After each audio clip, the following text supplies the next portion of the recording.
everyone! Have you ever had the key lime tea cookies from Trader Joe's? They're amazing.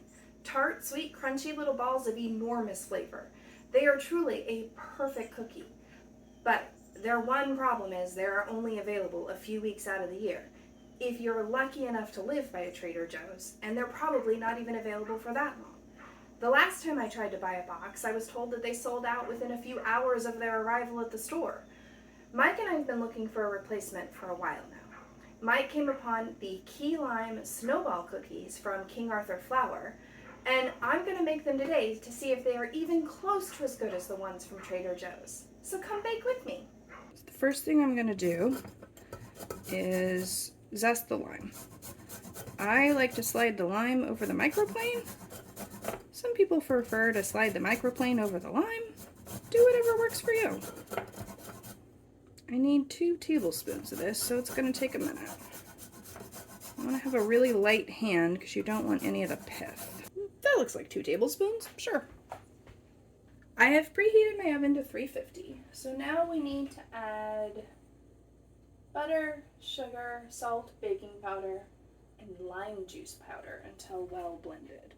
Well, naturally the butter is supposed to be at room temperature, so it's not. Hold on a moment. Through the miracle of the microwave, the butter is now at room temperature.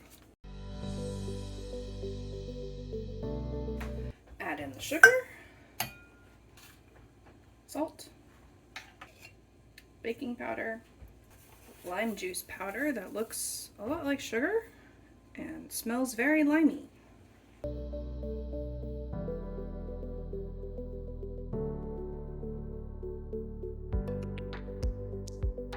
Now we're going to add in our egg, our lime juice, and our lime zest. So 1 egg,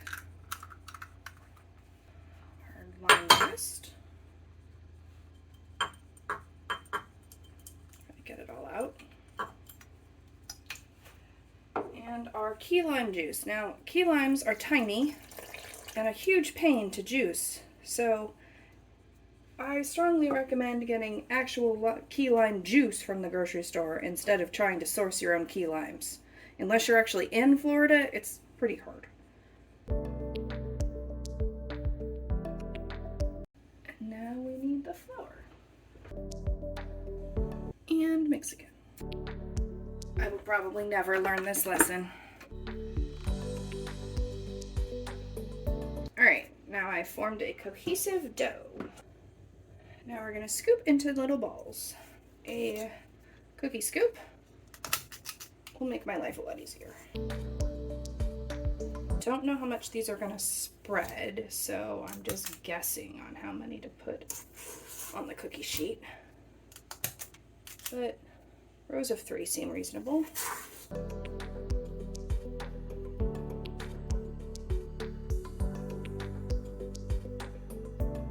And now they need to go in the oven. Alright. So now they're going to go in the oven for 15-ish minutes.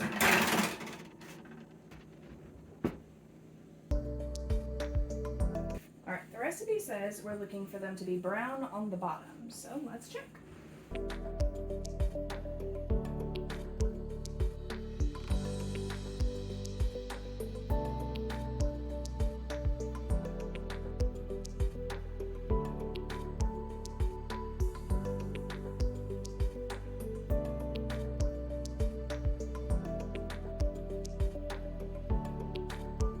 Perfect, brown on the bottom. That's exactly what we wanted.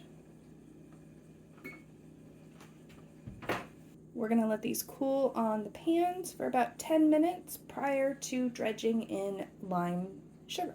So now we're going to make the coating. We need powdered sugar and lime powder. We're going to whisk that together, and then we're going to put the slightly warmed cookies in. Roll them around, and then once they're completely cool, we're going to do it again. That looks mixed, here as I can tell.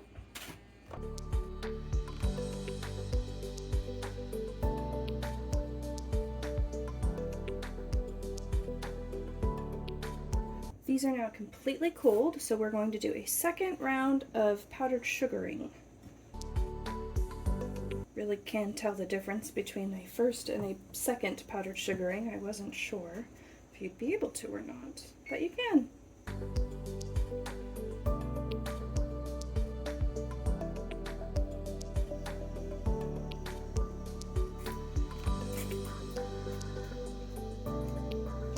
Here are my final thoughts. Are these as good as the key lime tea cookies from Trader Joe's? Nearly. Mike and I agree. They are slightly larger than the Trader Joe's version and a little bit more crisp. Will they work as a substitute for the 90% of the year we can't get them from Trader Joe's? Absolutely. I will definitely be making these again. A few things to note. The lime powder was a little bit more difficult to get than just going to my local grocery store, but as all things are possible on the internet, we were able to order it with relatively little fuss. One other thing about the lime powder, it is super tart. Now, I like tart things, but this was a bit too much for me. So I think the next time I make these, I'll put in half the lime powder called for in the powdered sugar mixture. If you really, really like tart as a flavor, go for it. These cookies are for you. Thanks so much for watching. If you have a recipe you'd like to see me try, please put them in the comments. As always, please subscribe to follow along on my baking journey and hit the like button to let me know that you think I'm doing a good job. I'll see you next week.